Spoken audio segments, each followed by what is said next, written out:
Okay, welcome to my session about artificial intelligence and behavioral economics. Nudge is what we are going to talk about here today. Does anybody already know what nudge is? Nudge. Couple of you?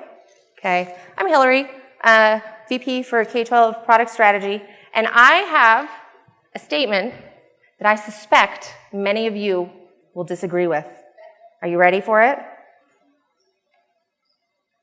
Everything is predictable. Do you guys agree with that? No. Free will and determinism, right? Like, I don't want to have that conversation right now, but I want to explain to you why I say that everything is predictable. We can predict with great certainty that barring something, really unfortunate and traumatic and epic happening, that the sun will set tonight and probably rise tomorrow, right? Pretty predictable. We can say that most of the time, kitties and bunnies get an aw, right? Aw. Come on, you're proving me wrong. Kitties and bunnies get an aw, right? It's totally a given that this will burn the crap out of the roof of your mouth, right? Who knew that these guys were not going to stay married forever? Stuff is predictable. It's not a stretch to think that this is not going to work out well, and neither is this.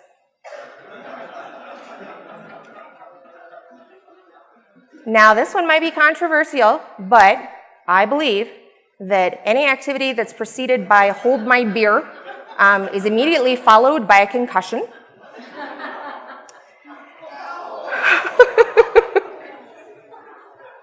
Sorry, that makes me laugh every time. Also, it's pretty much a given that our children will imitate us in the worst possible way at the worst possible moment, right? In fact, we know a lot about what influences and motivates behavior.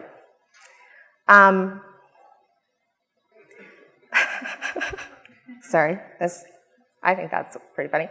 And a lot about why people make the choices they do. A big part of how we make decisions about what we do is dependent on how much we're paying attention. And we don't pay attention to what we're doing all the time. Shocker, I know. So I want you to tell me, what do you think the percentage is of the time that you are making decisions automatically or habitually? Holler. What do you think? 90%? 60%? 95%? 80%? Yeah, I think that you guys are more in line with what I was thinking. The research that I found said that 40% of our decisions are based on habit, and I think that it's much, much higher. I think that most of the things that we do are habit or rote, and we make decisions because we've made them that way before and not for any other reason. Automaticity when it comes to our behavior and when it comes to learning how to read, right? K-12 folks out there with me, is super important for determining what we do and how much of our brain we spend doing it. Think about when you were learning to drive. If you were anything like me, you were white-knuckled on the steering wheel, so focused on what was going on around you that there was no way you could do another thing. But today, after you've been driving for 20 years, maybe you're more like this, putting on your mascara at the same time while driving a stick shift. Like, this is all possible, and you'll get, a couple blocks down the road and think and try to remember, did I actually stop at that stoplight back there, or did I just blow through it? I don't remember, because you're behaving automatically. Does that happen to anybody else? Anybody else have to turn off the radio when you're driving in the snow so that you can pay better attention? Please don't distract me with any noise. Yeah, it's not just me.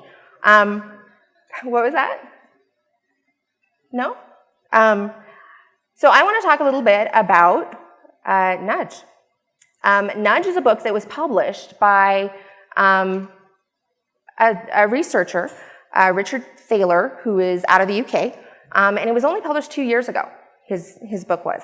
2015. It's about how we make choices and how we can make better ones. He drew on decades of research in economics and psychology and behaviorism, and he started a new perspective on how we make decisions, because we're illogical, and how we can influence our decisions so that we don't do things like make ill-advised personal investments or eat a whole bunch of unhealthy food, and how we can set up an architecture that will allow us to make sensible choices. So some of the research that went into this is super cool. It came out of the first behavioral unit that I was able to find is this place in the UK, totally 007. They're like MIB or something like that, secret government research facility. And one of the first research projects that they did was they sent letters to people who were late on their car taxes. And the letter that they were sending was just full of all kinds of legal arguments. Hey, you have to do this thing, or lots of legal words that I can't repeat to you because I'm not a lawyer.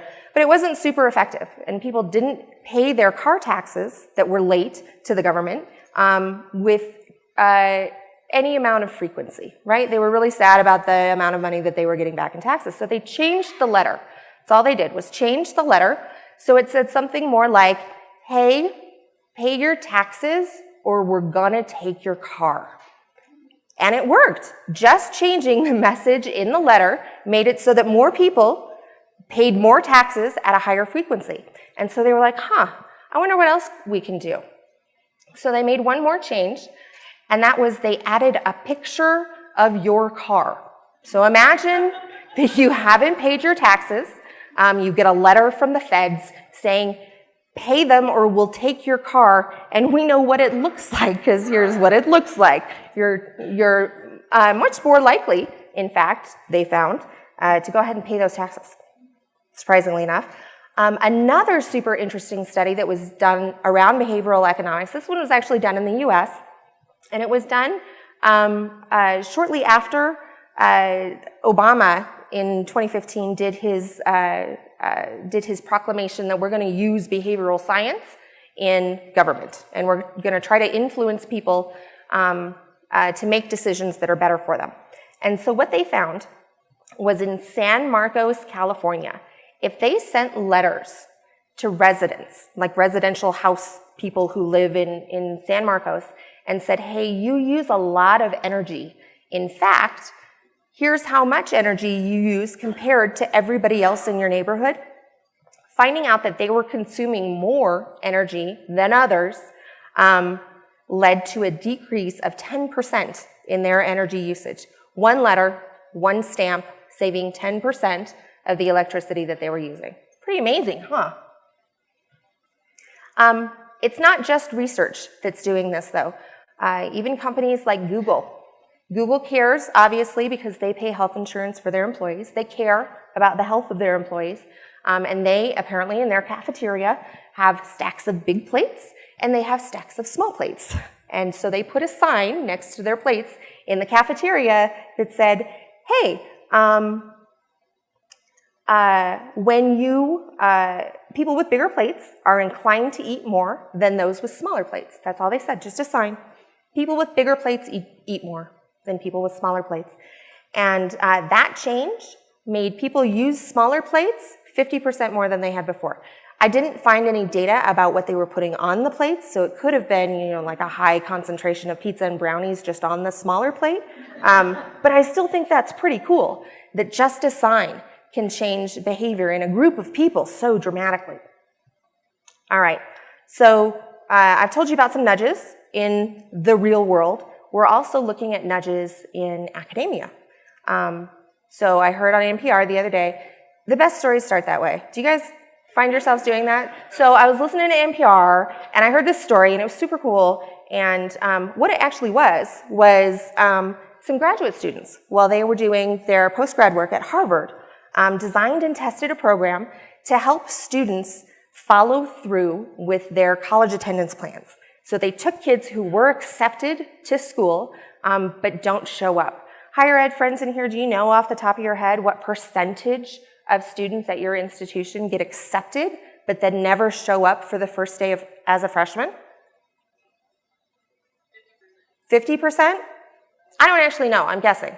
So you'll have to tell me. I don't remember the stat, but it was quite a bit of students. And what they found was if they gave all of their potential incoming freshmen access to an app that reminded them about important dates, like when to turn in your FAFSA, and it had a little bot in it that would help them answer questions that maybe they didn't want to ask a real-life person because who likes to talk to people anymore? Side story. Anybody else? Was it like the best day of your whole life when Redbox came out so you could get a video without actually having to go into the store and talk to people? Yeah, me too. So they had a bot in this app that would answer questions like a financial aid office would. How do I get this form? Where is this building? What do I need to do to complete this process? And the bot would answer questions, and if it couldn't answer, it would shuttle it over to someone at the university who would then answer the question, and the bot would learn. And they interviewed a bunch of students who had experienced this bot and then made it successfully to their first day freshman year, and they found that overwhelmingly, it was just comforting to the students to be able to ask questions of someone who's not going to judge them and to be sent reminders and definitions about the things that they needed to do. So we know, right, I've established nudging is a thing, behavioral economics is a thing, people do it all over the place. We're researching it in academia. So let's talk about what platforms, what edu platforms right now are using behavioral economics and nudge.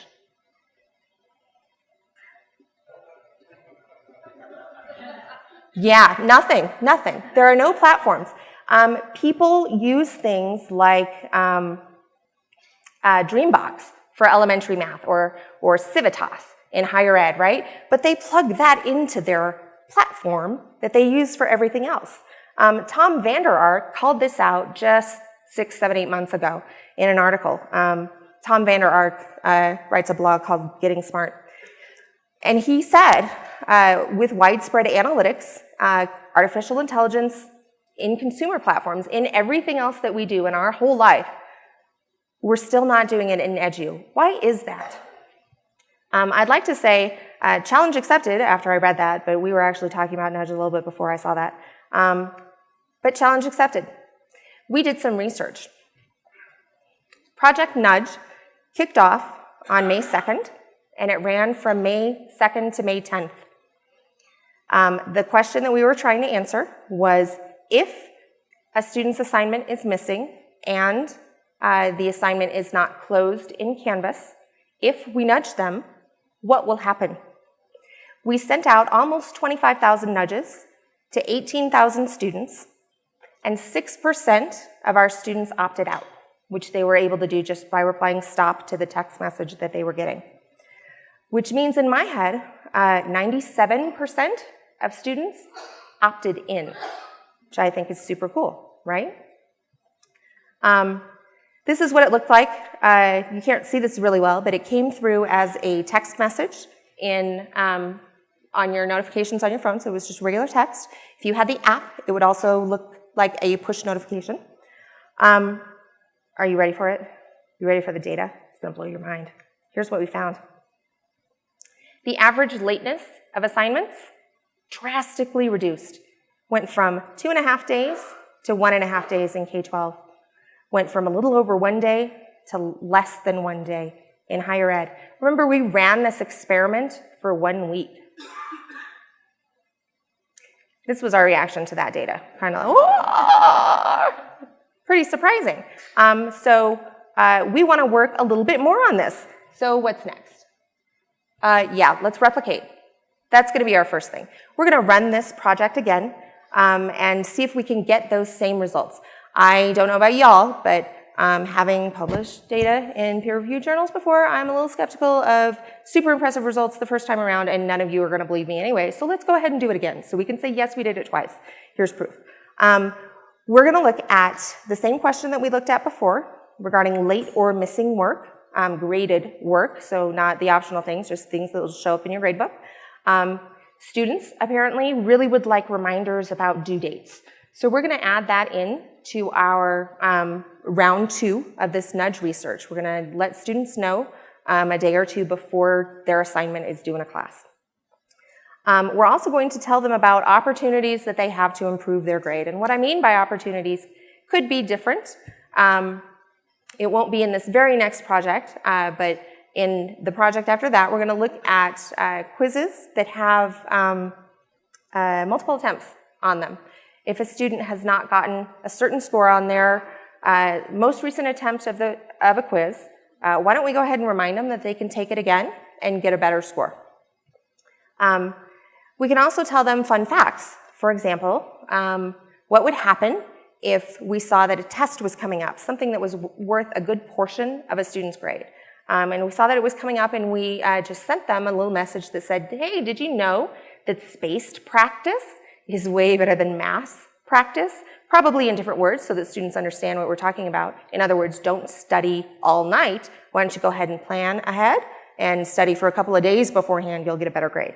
Or, did you know, and this is still amazing to me, if you study in the room where your test will be, where you're going to take your test, if you do your studying in that room, your recall for what you're studying will be better and you'll perform better on your test. Works the same with any other environmental trigger. So if you always chew spearmint gum while you're studying and then chew spearmint gum while you're taking your test, you'll recall what you studied. Pretty cool, huh? Oh, look at that just kind of disappear and reappear. Yay, animation. The next steps after that will be doing some A/B testing. We want to test a variety of things. We know that language is important, words matter, and we can say things in different ways that might have a different effect on different students. So we're going to test if we say, hey, turn in your work and you won't get a 0 versus you have a due date coming up. Does that work differently? Do we get different effects for each of those nudges? We also want to look at inferential statistics. We know that people are not the same. Students are not the same. Anybody have more than one kid?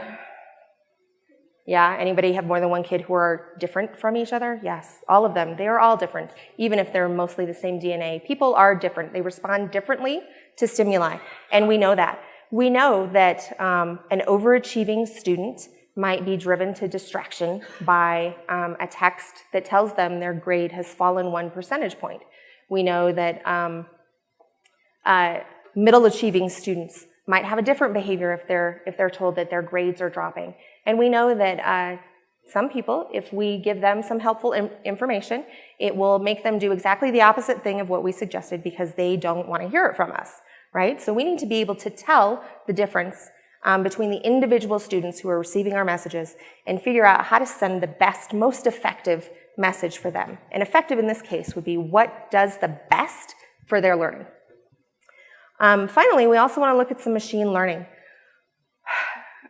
We know that there are opportunities to influence students to engage in behaviors that we will not notice as teachers or as people who program software. If we plug in machine learning and artificial intelligence into Canvas, if we develop a system that can look at all of the data in Canvas, what will we discover about messages and how they work? Super interesting to find out. Speaking of machine learning, oh, look at it go again. Everything is predictable. Remember that? You guys agree with me a little bit more? Still going to fight about determinism? All right, so technology is also predictable. Deep Blue. Who remembers Deep Blue? IBM, Gary Kasparov. This was 1996, 97. I'm not going to tell you how old I was, but I was aware of the news in 96 and 97. And I noticed that Kasparov was super upset that he got beat at playing chess. Gary Kasparov, for those of you who are not old like me, he was the world chess champion at the time. And he got beat playing chess by a computer. Super upset. They had a rematch a year later, still lost. These are the people who built Deep Blue. Maybe the reason I was paying attention to this is because this guy, Joe Hone, he's my stepbrother. So I heard a lot about what was going on there. And it made me develop this theory that I haven't let go of, that with technology, technology is predictable. Do you guys agree with that? Maybe a little bit. Let's see if I can convince you. So given our human need to communicate, pretty predictable that we would get the phone. What's not predictable is that we would get the iPhone, right? Pretty predictable that we as humans would develop something like the internet. Better way to pass data back and forth and communicate with each other. Not necessarily predictable that we would invent something like Twitter. Pretty predictable that we would invent artificial intelligence. You're seeing it now. It's been 20, 30, maybe 50 years, depending on when you think it started. But artificial intelligence is a thing. Recently, the past 3, 4, 5 years, it's made progress that it's never made in the past because people are looking at it differently. But what we don't know is what's going to come from this advanced kind of artificial intelligence that we have now. How am I doing on time? I can't actually see my time dude back there. I'm still okay? One of the benefits of smart machines is that they're super efficient. They don't think like us, right? This calculator can do way more math than I could ever do.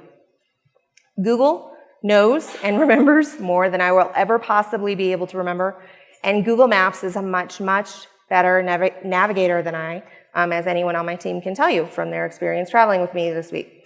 In fact, Google does most things better than I. They don't think like us. Harnessing machines lets us do stuff we couldn't do before. I believe that future startups are something that we do now plus AI, and that's it. We're going to see a lot of them. In fact, we have seen a couple in education now. It's just something that we do now, like provide content, provide differentiated content, look at analytics, plus AI, and that gets you a startup.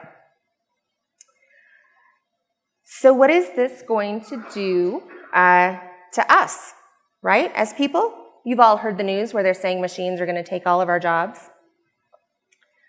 Science, art, and innovation are all areas where failure is actually really good. And our human specialty is failing at stuff and being super inefficient. This is a place where we will not be able to be replaced by machines, but it is a place where we can cooperate with machines. Things that are creative or cooperative or involve human relationships are always going to be inefficient. That's something that we need to continue to own. Sounds like teaching, right? Teachers will always be necessary because a machine can't teach a student to work in a group or to be curious or to have a lifelong love of learning. But what they can do is assist us, and the jobs of the future will be our creative inefficiencies and how well we can work with machines. Oh, so we need to remember, thank you, you remembered. I'm so proud of you guys. So we need to remember that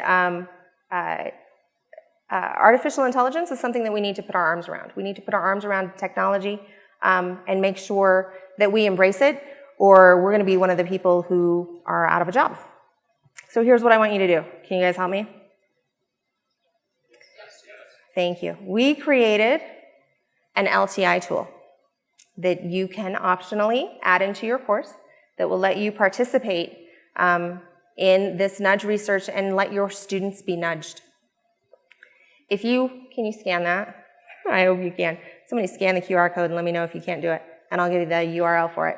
If you scan this QR code and join this course, if you try to do it on your phone, just scroll over on the page a little bit and there'll be a join this course button on your right. And you will get information in there about how to add the Nudge LTI tool to your course so your students can get future nudges. You will also get some nudges yourself later today if you join the course.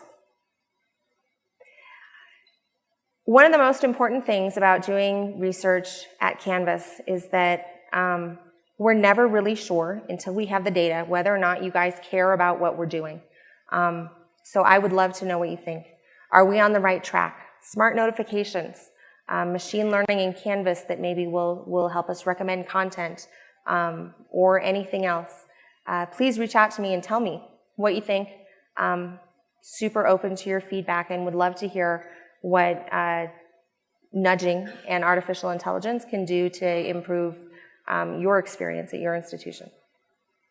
All right, what questions do you guys have? Yes, ma'am. When y'all did this before, one of the biggest comments we got from our teachers, I know you're looking for specific words, specific wording, but them having no control over the wording was very frustrating to a lot of our teachers. The no control over the wording was really frustrating to teachers. They don't like somebody else communicating with their students and them not being able to control the wording of what was sent to students. You know, the question was, or the statement was, our teachers didn't like it when they couldn't customize the message, essentially. We have, believe it or not, we've heard that once or twice from a couple of people. Faculty, weirdly enough, have opinions about what happens in their classroom. I know, go figure. And we have been planning to make some future nudge that is customizable by faculty. So you'll be able to pick how many days early an assignment notification goes out, or what you say when you nudge for a late assignment, or a variety of different things. There'll be different settings. That'll be sometime in the future, but that's definitely something that we want to do. What other questions do you have?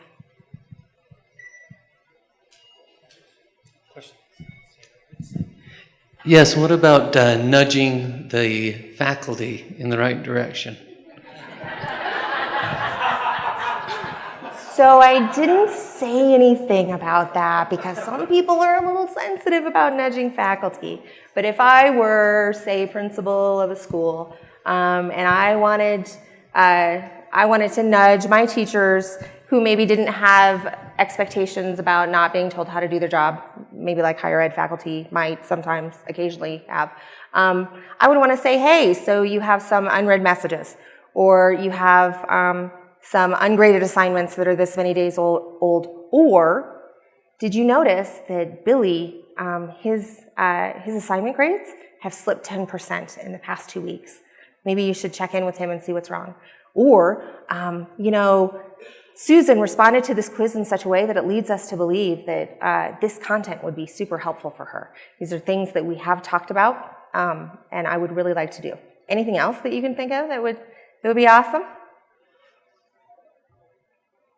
Maybe nothing to say out loud here. Where's the one I hear you? Yeah, email me. I want to know. Maybe I shouldn't say it out loud. It would be awful nice if admins could nudge faculty to publish their courses. So if you get all of your faculty to, do you guys have your faculty in like an institution-wide course? Does everybody live in a course? Yeah? Okay, any of you who do, email me and we'll get Nudge installed and I'll send a special nudge just to them. Yeah, well, it's actually, I'm wondering the efficacy of, are you familiar with the concept of supplemental learning leaders, where you have a student in the class who's already taken the class that helps students learn and succeed in the class? Mm-hmm. Basically, a student in an online class that isn't a student, it's an AI, that is an AI supplemental learning leader, so the nudge is coming peer-to-peer, as opposed to coming from a system or coming from a teacher. It's a peer nudge. And so that student, the AI would appear like a student in the class, but could send out nudges in that way. I'm just wondering. Oh, I think that's a great idea, and that's actually not something that we've talked about, although we have been talking about bots. Maybe, Professor Panda, right, is a bot in your class so that you can get a reminder from someone other than the teacher of the class. We hadn't actually thought about having the reminder come from what appeared to be a student. That would totally be fun to experiment around. I can imagine that we would get really strong reactions in both directions. People who loved it and responded to it really well, and people who said, get out of my business, jerk. So that would be super fun. Great idea. Hey, thanks so much. I was wondering if you could just talk more specifics about the timeline.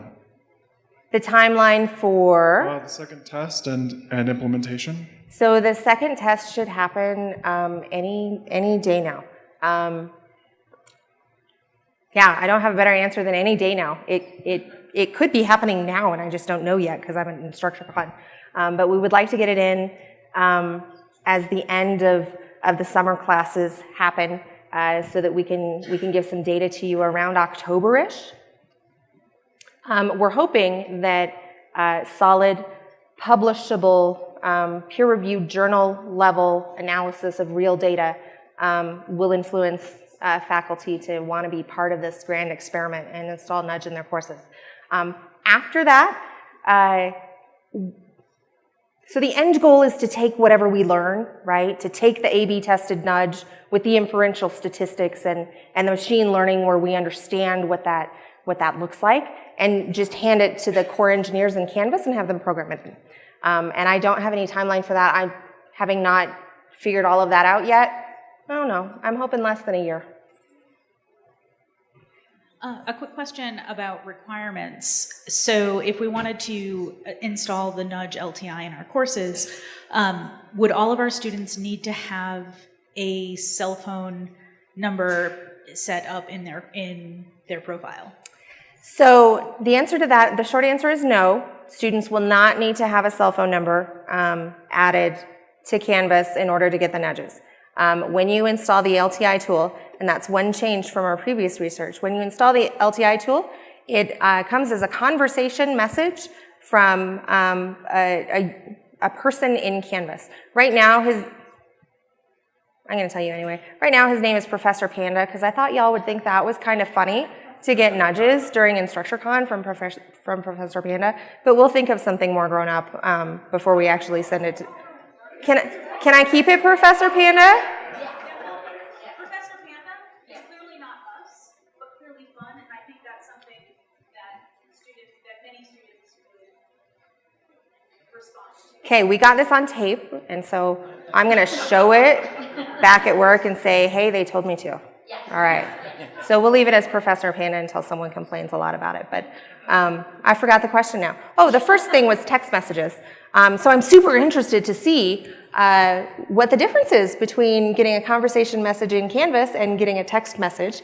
And I suspect that the text messages are way, way more effective, which will lead us to say, hey, engineering, why don't we make it so that when someone is a new user in Canvas, they get maybe a modal or something that says, hi, new user, put your phone number in.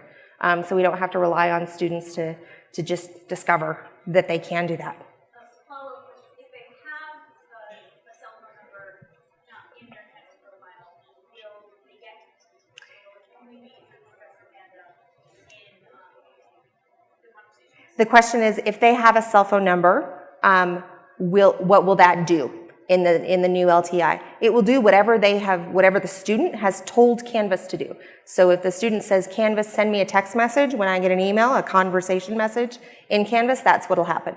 If they tell the app to give a push notification, or if it goes to Twitter or any of the other weird things that we do to get info to students, it'll just be their conversations notification setting. You're welcome. Hi, Hilary. Hi.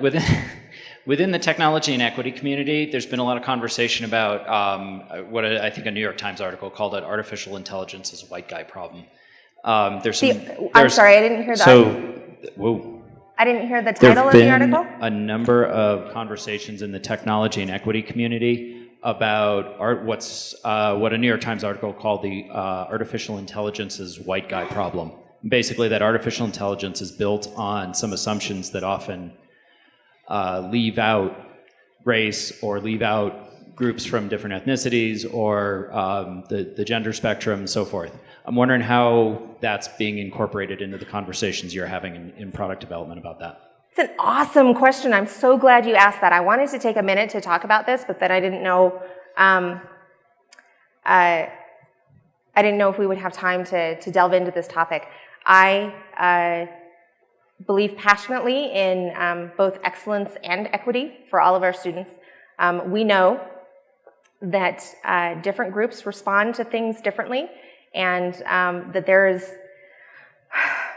there's a great need to target messaging to our lower performing, low SES. Sorry, I'm going to revert to K-12 terms. Our ELL students, our low SES students, our free and reduced lunch kids, they might need different nudges, different messages, different scaffolds and support than typical students do. Canvas doesn't own a lot of that data, So at some point in the future, we're going to have a conversation about how to get your SIS data and your LMS data together so that we can do those sorts of things better. Did that answer your question? I want to, but I can't because I don't know anything about your kids, is the really short answer. Did that help? Yeah? Hi. Can you hear me okay? Can you hear me? I can. Hi. Okay, let's I get can't this see you, right. though. Okay. So 2 quick comments and then the question. If you haven't seen it, Dave Meslin has a good TED Talk called The Antidote to Apathy, which talks a lot about the way you can nudge people in the right way, the way you can use language to reach people. So it'd be a good one if you don't know it. Awesome, thank you. Other thing is you asked, or you pointed out that why aren't educational institutions doing some of the same things with data and analytics? And I would propose that maybe it's fear over data privacy. I think there's already a fair amount of concern about who has our students' data. Is that okay?